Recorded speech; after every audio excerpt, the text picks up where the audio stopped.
যদি আপনি আমাদের চ্যানেলে নতুন তাহলে সাবস্ক্রাইব করতে ভুলবেন না আর বেল আইকনে ক্লিক করবেন যাতে আমাদের সমস্ত নতুন স্টোরি আপনি সবার প্রথমে দেখতে পান।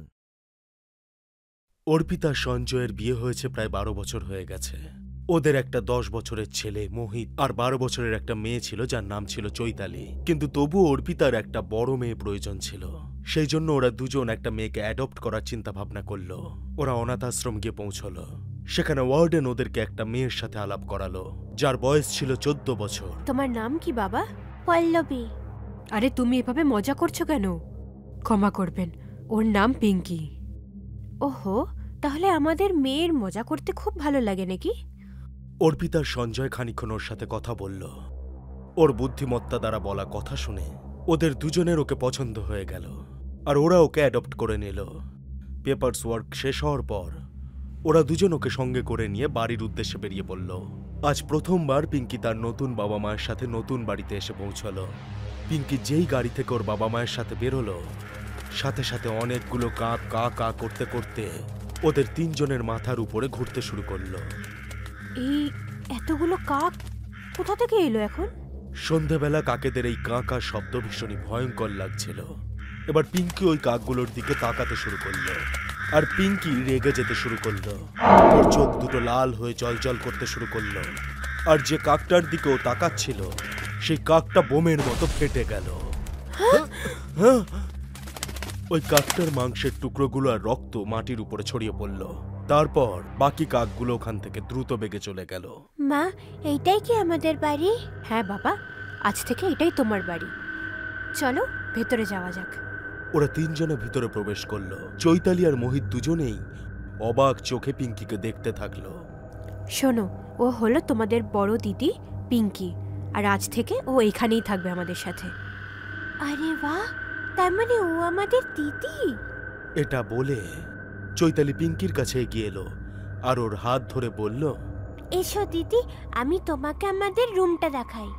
পিঙ্কিও খুশি হয়ে ওর সাথে ওর ঘরে চলে গেল। মোহিতের মুখের উপরে রাগের ছাপ ফুটে উঠছিল।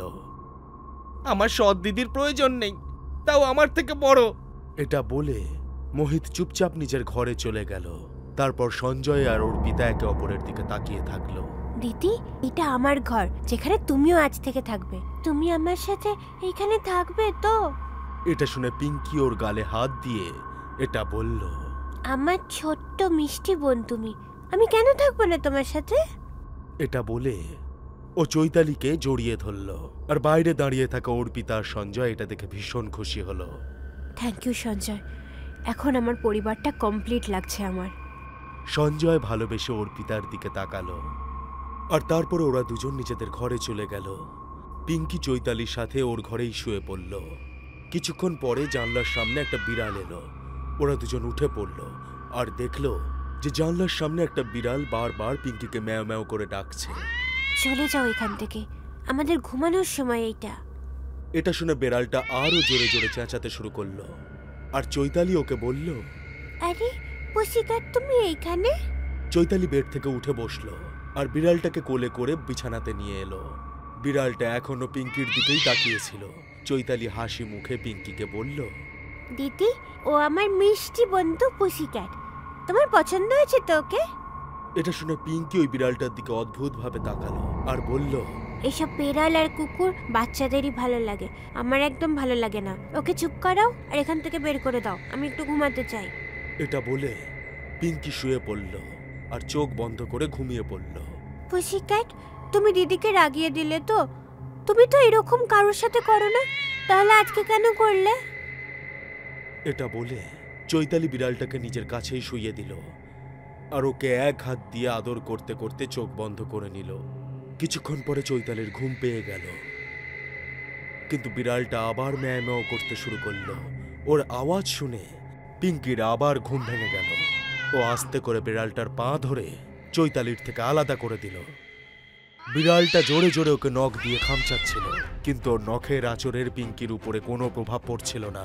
ওর চোখ দুটো লাল হয়ে জলজল করতে শুরু করলো আর বিড়ালটাকে হাতে নিয়ে ও বিছানা থেকে নেমে পড়ল। সকাল হতেই চৈতালি ঘুম থেকে উঠে পিঙ্কিকে কিস করলো। গুড মর্নিং দিদি। মর্নিং চৈতালি। আরে তুমি তো জেগেই আছো, আমি তো ভাবলাম তুমি ঘুমাচ্ছিলে। আমি ঘুমাচ্ছিলাম, কিন্তু তোমার মিষ্টি কিসটা পেয়ে আমার ঘুম ভেঙে গেল। ও আচ্ছা আচ্ছা দিদি, পুসিক্যাট কোথায় গেল? ও তো আমার সাথেই ঘুমাচ্ছিল।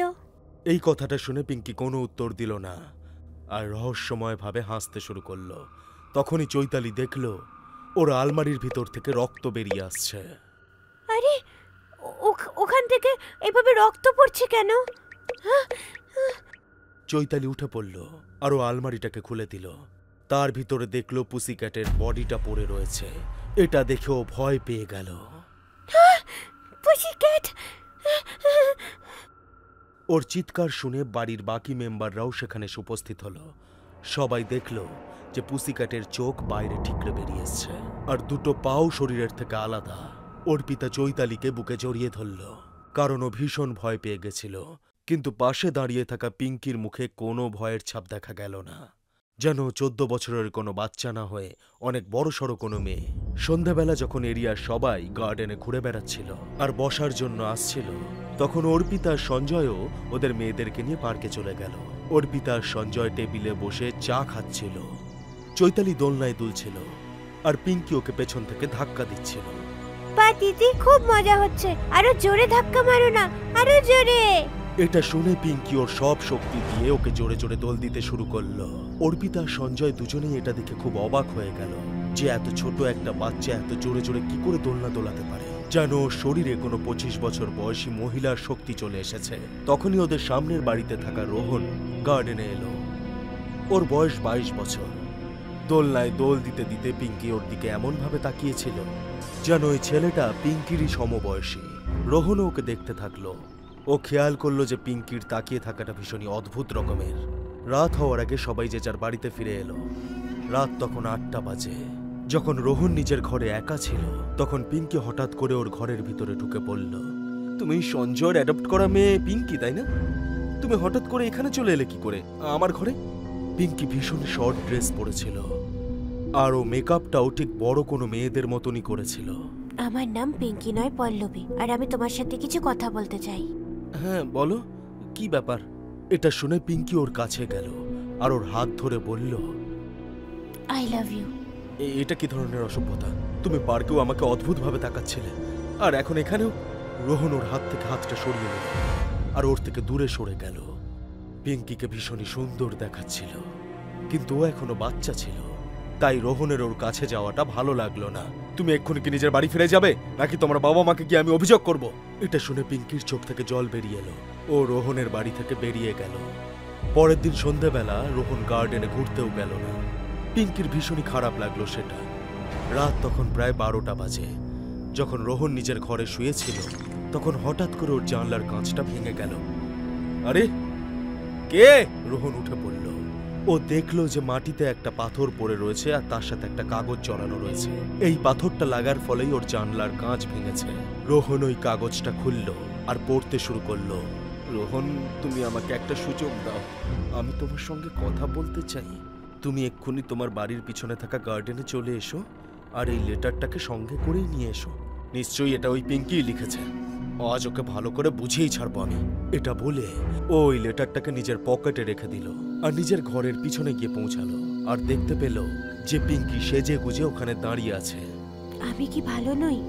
তোমাকে ভীষণই সুন্দর দেখতে পিঙ্কি, কিন্তু তুমি এখনো ছোট্ট, আমি তোমাকে সেই চোখে দেখতে পারবো না। ঠিক আছে, আমার সাথে এসো, বাস শেষবারের মতন আমি তোমায় কিছু দেখাতে চাই। ওর কথা শুনে রোহন ওর পিছনে পিছনে যেতে থাকলো। রোহনকে একটা বড় দেওয়ালের পেছনে নিয়ে গেল পিঙ্কি। তারপরে কিছুক্ষণ সবকিছু শান্ত ছিল। তারপর হঠাৎ করে রোহনের জোরে একটা চিৎকার শোনা গেল। এই আওয়াজটা শুনে একটা কুকুর ওই দিকে ছুটে গেল। ওই কুকুরটা দেখলো যে রোহনের ডেড বডির সামনে পিঙ্কি বসে আছে। পিঙ্কির মুখের মধ্যে রোহনের রক্ত লেগে আছে আর চোখ দুটো লাল হয়ে জলজল করছে। আমায় ক্ষমা করো রোহন, তুমি যদি আমাকে বাচ্চা ভেবে রিজেক্ট না করতে, তাহলে আমাকেও তোমাকে এইভাবে খুন করে তোমার রক্ত খেতে হতো না। এবার ওই কুকুরটা রোহনের শরীর থেকে মাংস খেতে শুরু করলো আর পিঙ্কি হাসতে হাসতে নিজের বাড়ির দিকে ফিরে গেল।